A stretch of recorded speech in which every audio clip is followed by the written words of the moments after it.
Hello, everybody. I wish you a wonderful morning or afternoon, depending on where you are. Let's just set up the stream control room over here, and we shall start.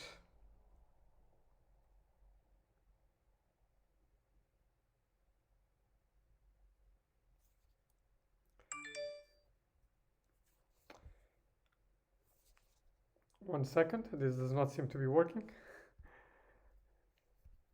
Sorry, people. Okay, there we go. Excellent. So today I'm going to tell you a little bit about a topic that actually came up in a recruitment interview the other day, where I was interviewing somebody to come and join Yazek, where I work, and it was about, what was this person good at, what they felt. I phrase it as their academic superpower, and that made me think about. Actually, my boss asked me what was my own academic superpower, and that got me thinking about it a little bit. So I just want to share that with you, so that you can also think a little bit more carefully about, or strategically, if you will, about what is your academic superpower, and how you can develop it and use it uh, to do better and more research. Okay, so for me, the what makes a skill a superpower is that it is something that you like, and something that you're good at. Okay, so for example, I really enjoy writing, the writing academic papers, but I'm not good at it. Like Carl Weick is good at writing academic papers. So it is not a superpower. It's just a part of the academic job that I really enjoy. Then there is something that I'm pretty good at, but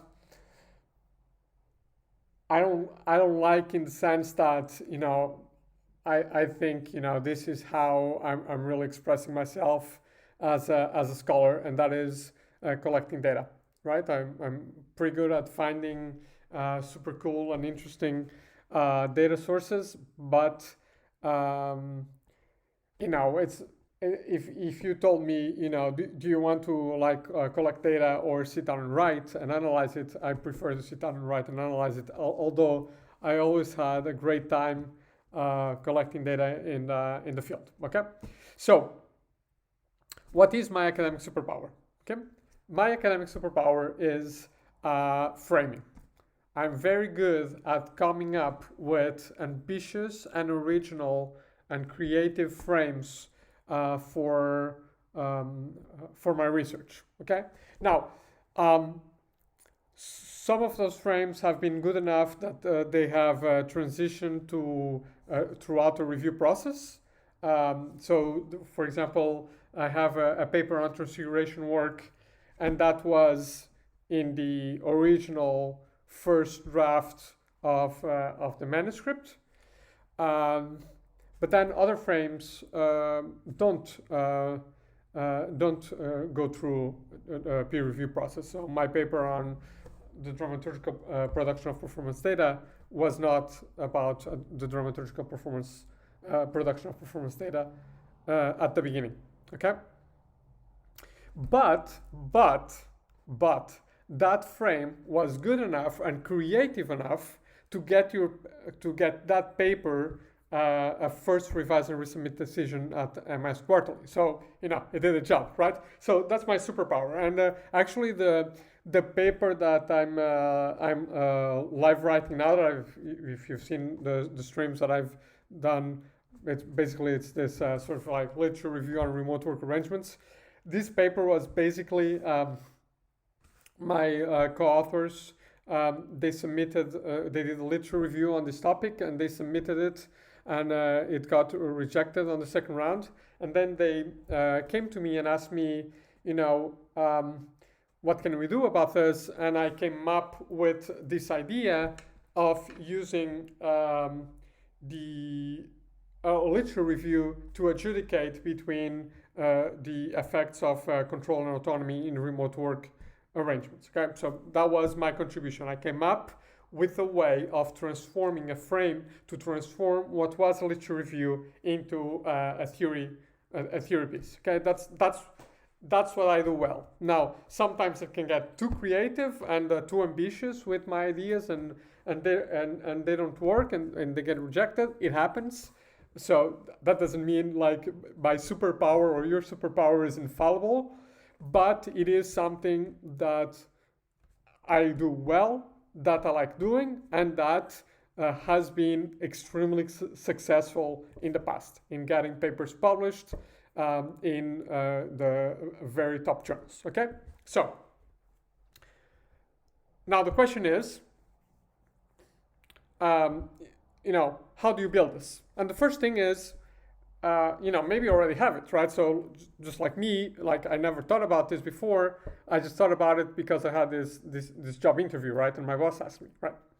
So the first thing is, maybe you never thought about this, and this is an opportunity for you to think about, okay, so what is there something that I really like and I'm really good at? And that doesn't mean that you're always successful in this.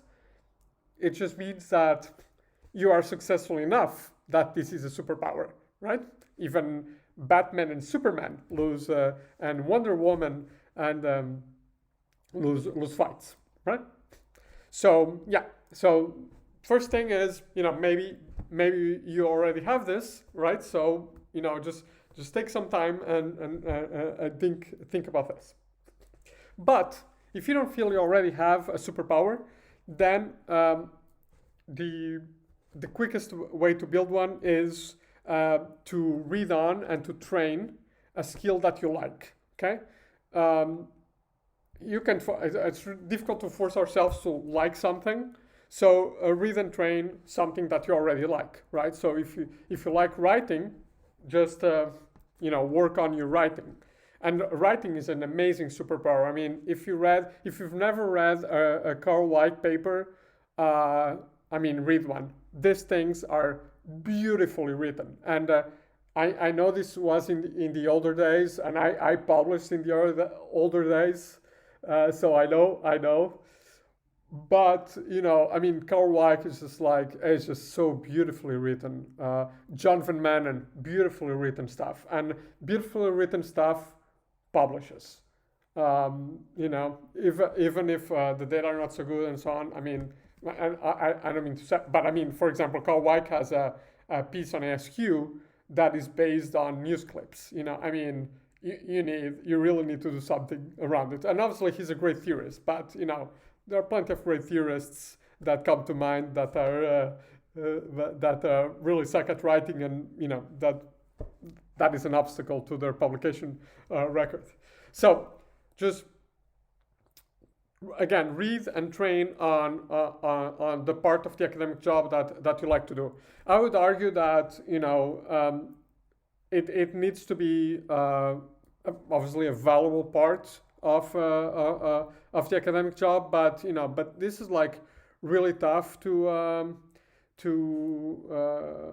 clarify, because sometimes you can find amazing data and that's it, right? Sometimes you are just really good at leading a team of co-authors to develop something great. Good.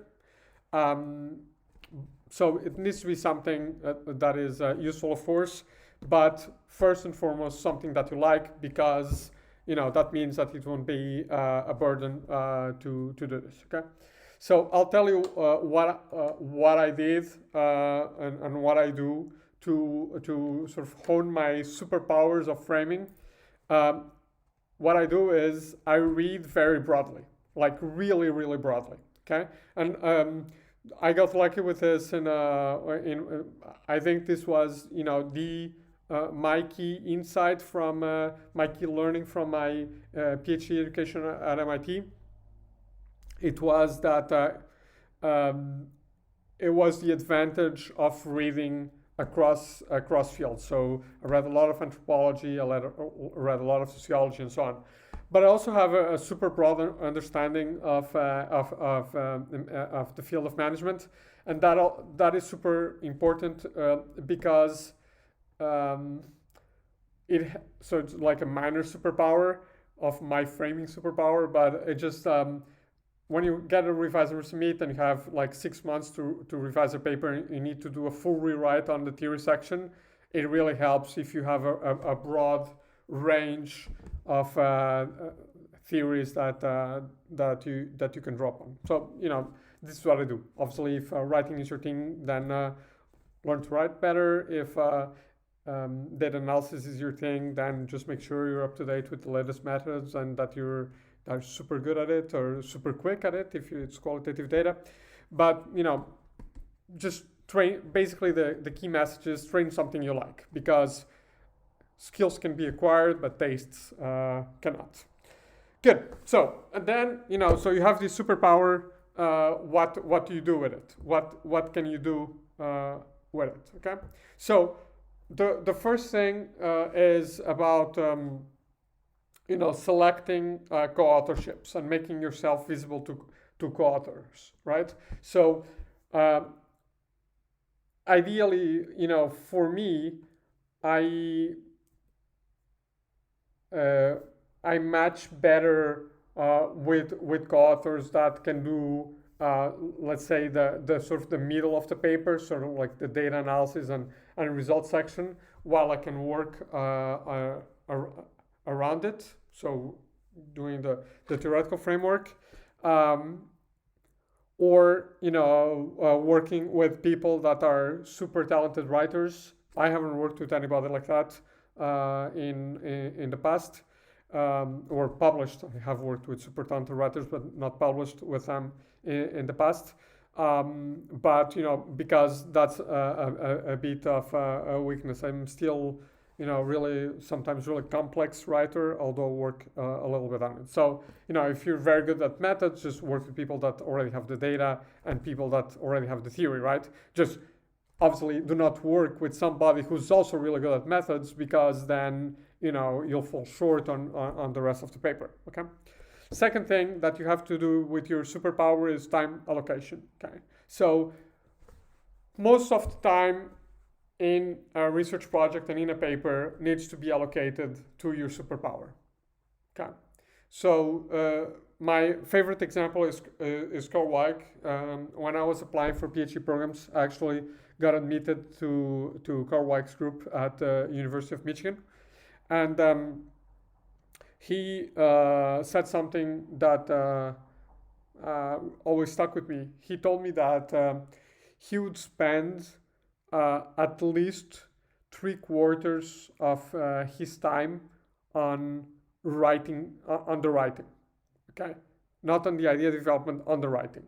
And obviously, writing is a form of thinking. I know that, but I just found it interesting that he made this distinction and this allocation. And obviously, if he is a great writer, right, an exemplary writer, then that's where he's going to spend his time, in what he's good at. Okay, so I've done a lot of my I've worked a lot on my own, published a lot on my own, and that means that that I have to compensate for the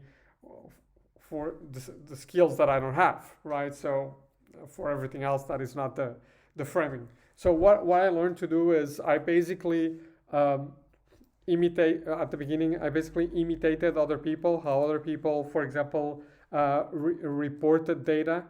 That's not something very easy to do in qualitative research. And I basically found out a couple papers that I liked, and began to imitate their structure. And if you read my papers, they're always written in the same way, like the results section. They all look exactly the same, and all of my students' qualitative master thesis, they all look exactly the same, because I tell them to write in a specific way, right? So imitate others on the parts of the paper where you're not really good, when you don't have co-authors, and that in turn will lead you to develop your own voice in those bits. Okay, so I hope you enjoyed this quick chat. And I think there's a really positive message that I wanted to convey here, which is, academia is sometimes can be sucky for your self-esteem. So I just want to tell you that, it is likely that you have an academic superpower, and and that you can improve it, and that you can lean on it for your research career. Okay, guys, on that note, guys and girls, on that note, I'm going to finish this first half of the stream here. I'm going to log out and log in again for the live writing of the discussion section of the literature review. Thanks so much for your time, and if you're watching this video as a recording, thanks so much for watching. Appreciate it, guys. Bye-bye.